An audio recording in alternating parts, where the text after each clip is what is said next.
Buenas tardes, mi nombre es Samuel José Figueroa, tengo 20 años, nací en Barranquilla, sin embargo vivo en Chiquinquirá, Boyacá, soy estudiante de Ingeniería de Sistemas, actualmente soy cursante del quinto semestre. Entre mis hobbies podría decir que me gustan el fútbol, las películas y en general los deportes de combate.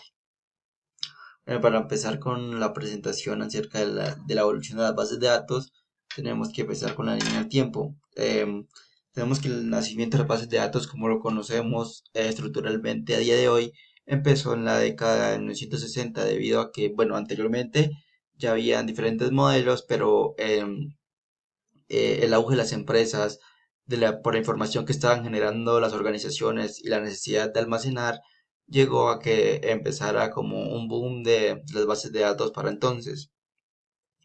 En ese momento teníamos dos diferentes tipos de bases de datos que eran jerárquicas.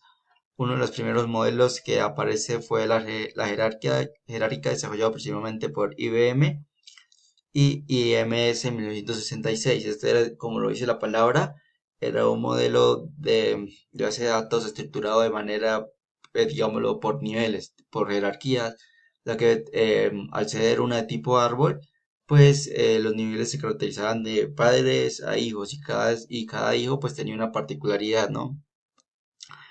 Por último tenemos el modelo tipo red que fue introducido por Charles Babbage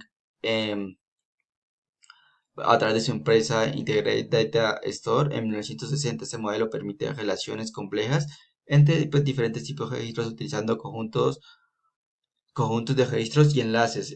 Tiene algunas características similares a la base de datos jerárquica, sino que acá pues ya se plantean varias diferencias debido a la manera en que cómo fue evolucionando las bases de datos, ¿no?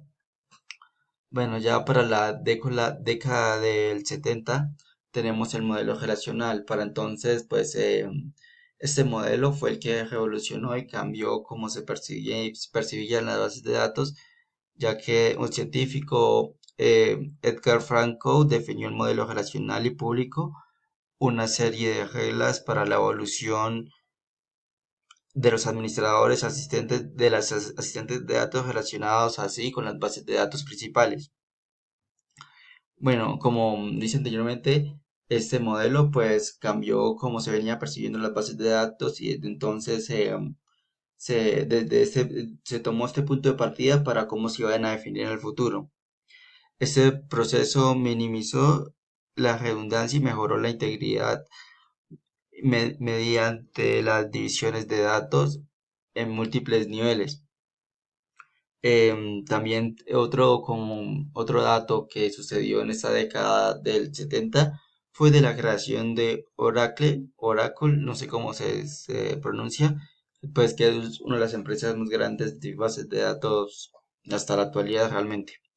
Bueno, ya dirigiéndonos a la década del 80, tenemos que SQL comenzó el estándar de la industria, ya que las bases de datos relacionales con su sistema de tablas pudieron competir con las bases de datos jerárquicas de la red. Bueno, además de eso, aparecieron diferentes competidores o empresas como lo son MySQL, SQL Server o PostgreSQL, que fueron empresas que ciertamente ingresaron al mercado. Luego entrando hacia ya a la década de 1990, ya en las bases de datos pues tienen como una estandarización, ya que pues eran conocidas por las grandes entidades y empresas y pues generalmente ya entró la necesidad de suplir una necesidad, ya que en esa década la investigación en bases de datos gira en torno a las bases de datos orientadas a objetos. Así desarrollaron herramientas como lo son hoy en día ya conocimiento y a la mano de todos como lo son Excel y Access. Y la revolución del Internet, el boom de esta década fue la aparición de www, World Wide Web, como que son las siglas después del Internet básicamente, ya que por esta medida facilitaba la consulta sobre las bases de datos y para el desarrollo, ¿no? Ya avanzando hacia la década del 2000, Tenemos que la década del 2000 vio la expansión de la computación en la nube y crecimiento de los datos en Internet, que cambió más el panorama de las bases de datos. Y esto se debe básicamente a que se generó una autonomía, ya no, las bases de datos ya no se pasaron a guardarse en un lugar en específico, sino que cada persona era propietaria de su información, ¿no? De sus bases de datos, se generó esa como autonomía. Algunas empresas conocidas son como Amazon Web Service, Google Cloud, Microsoft Azure, que se generaron para esta época. También de igual manera las bases de datos NoSQL comenzaron a ganar terreno en el ámbito del almacenamiento de datos. Aparte de eso, tenemos que hubo un boom, o más que un boom, como un establecimiento de las bases de datos multimodelo para entonces. El de la década del 2010, bueno, yo pasé del 2000 a la actualidad, pero para el 2010 tenemos que las bases de datos XMLL forman un subconjunto de bases utilizando el lenguaje XML, que es conjunto abierto, lo cual hace pues legible para tanto para el humano como las máquinas el uso de estas.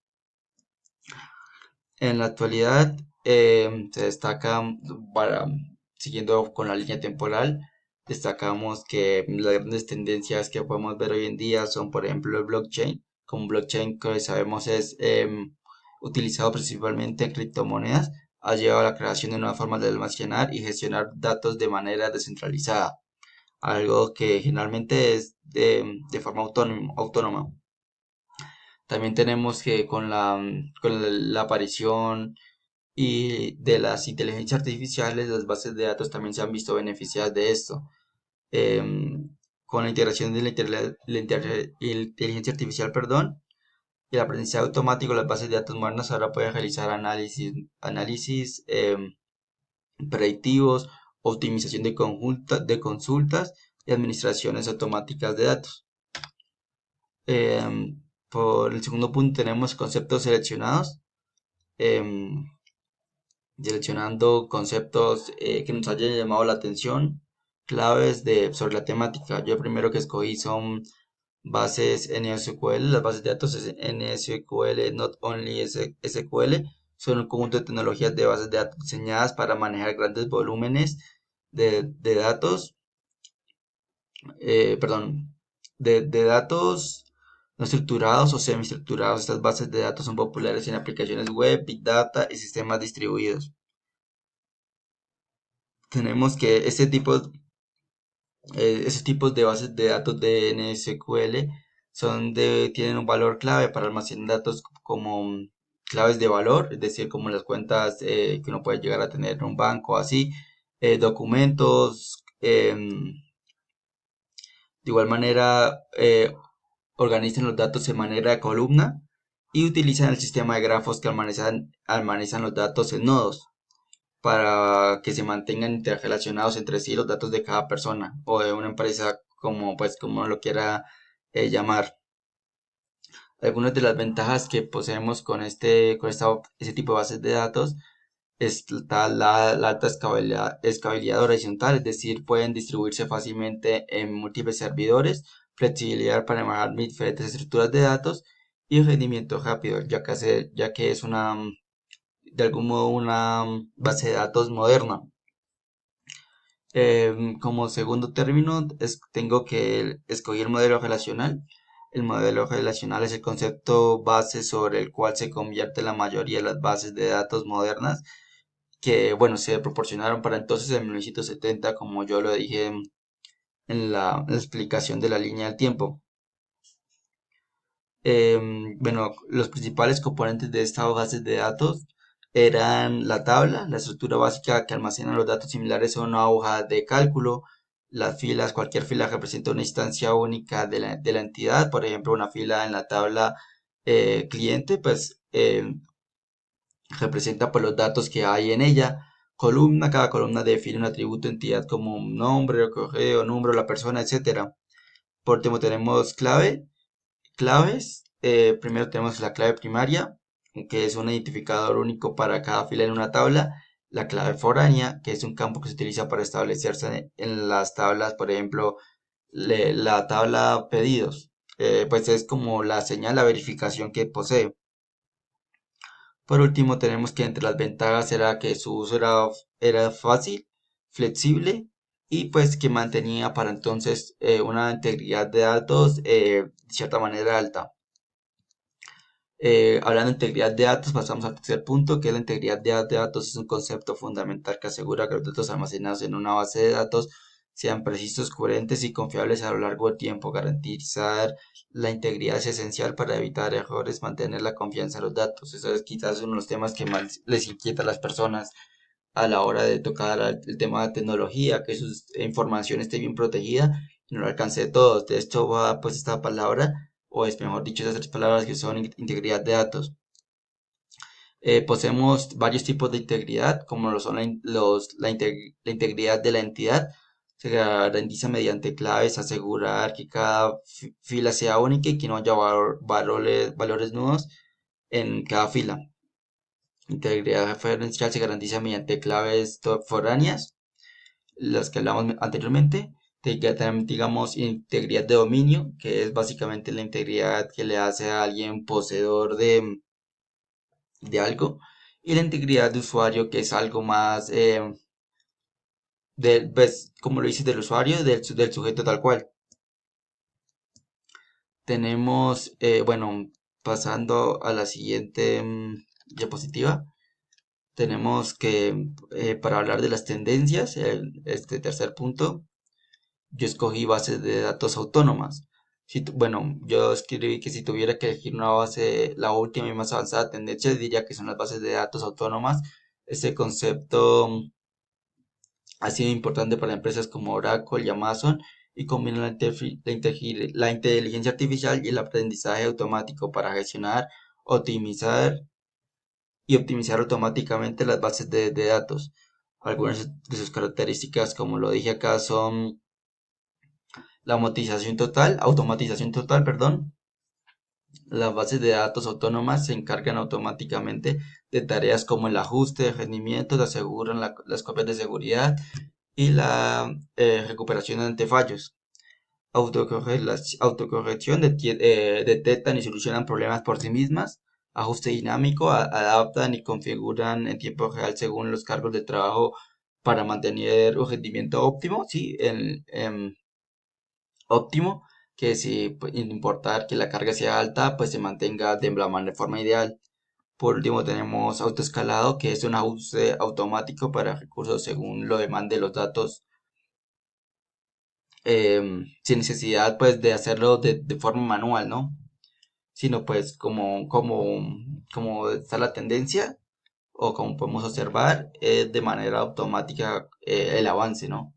Ya pues se liga como la tendencia y el futuro de la mano, digamos, trabajo manual, sino que pues la IA se encarga de hacer lo que en otro momento nos habría tocado hacer, pues a un encargado en el tema. Por último, tengo que el uso de bases de datos para el día a día o un momento habitual que digamos todos podamos conocer. Yo puse que era el uso de datos en un banco. En el día a día los bancos utilizan bases de datos para gestionar todas las operaciones financieras de sus clientes como depósitos, transferencias, pagos, servicios y retiros. Tenemos que dentro de estas características que llega a cumplir la base de datos en un sistema habitual, como yo le puse el ejemplo de los bancos, tenemos que poseemos en primer lugar la gestión de cuentas. Las bases de datos almacenan información sobre cada cliente, incluyendo el número de cuenta, nombre, dirección, saldo actual, transacciones, historial de transacciones. Cada vez que se realiza una operación, por ese retiro, depósito, transferencia, la base de datos registra esa información y se la deja clara al cliente de lo sucedido. Seguridad, las bases de datos aseguran que solo el titular de la cuenta puede acceder a ella, de lo mismo hacer uso de la misma. Esto se debe pues a través, como ya conocemos todos, de un PIN, de una clave, de huellas digitales, etcétera. Actualización en tiempo real, se hace una transferencia del dinero, pues a uno le llega generalmente la notificación de que ese dinero ha entrado o ha sido enviado. de manera pues que se garantice la seguridad de lo que uno está, de la acción que uno está haciendo. Por último, tenemos detección de fraude. Los sistemas bancarios usan la base de datos para analizar los datos para analizar el comportamiento de las transacciones y detectar actividades sospechosas o inusuales. Bueno, y como ya expliqué algunos de los ejemplos de cómo las bases de datos actúan en algo práctico, como lo es un banco. Sin embargo, un ejemplo es que si se realiza un pago con una tarjeta en un supermercado, por ejemplo, la base de datos de un banco verifica si en primer lugar, si uno tiene fondos para hacer la transacción. Una vez aprobada, el monto se descuenta automáticamente de la cuenta de uno, es decir, del saldo. Y la historia de transacciones actualiza la referencia o gasto. Claramente, pues para que cada una de las etapas o fases de esta quede un registro claro. Esa parte es clave en el trabajo de las bases de datos, ¿no? Como lo decía, en la integridad de datos, uno siempre como usuario quiere que sus datos estén protegidos y que sobre uno estar seguro de lo que uno está, las acciones que uno realmente está haciendo. Por último, planteé tres conclusiones sobre lo visto anteriormente. La primera, de las bases de datos han evolucionado desde sus primeros modelos jerárquicos hasta los sistemas actuales, que incluyen bases relacionales, NoSQL y autónomas. Esta evolución ha permitido mejorar su eficiencia, flexibilidad y capacidad de adaptación, facilitando su aplicación en diversos sectores como la banca, el comercio electrónico y salud. Tenemos la segunda, los conceptos básicos como la normalización de la integridad de datos, los distintos modelos de bases son fundamentales para garantizar una mejor organización y comprensión del uso de la información. Estos conceptos permiten gestionar datos de manera más precisa y eficiente, facilitando la aplicación en situaciones cotidianas, como lo veíamos anteriormente, perdón. Por tercero, tenemos las tendencias emergentes como las bases de datos autónomas. La integración con la inteligencia artificial apunta a una mayor automatización y adaptabilidad. Esto garantiza que las bases de datos continúen siendo una herramienta crítica para la toma de decisiones y el manejo de grandes volúmenes de los datos en el futuro digital. Como, como lo explicamos en la tendencia, a eso es a donde nos dirigimos, ¿no? A una automatización en donde pues la inteligencia artificial se encargue de algunas labores que realmente antes se hacían de manera manual. Pero eso sería todo. Gracias.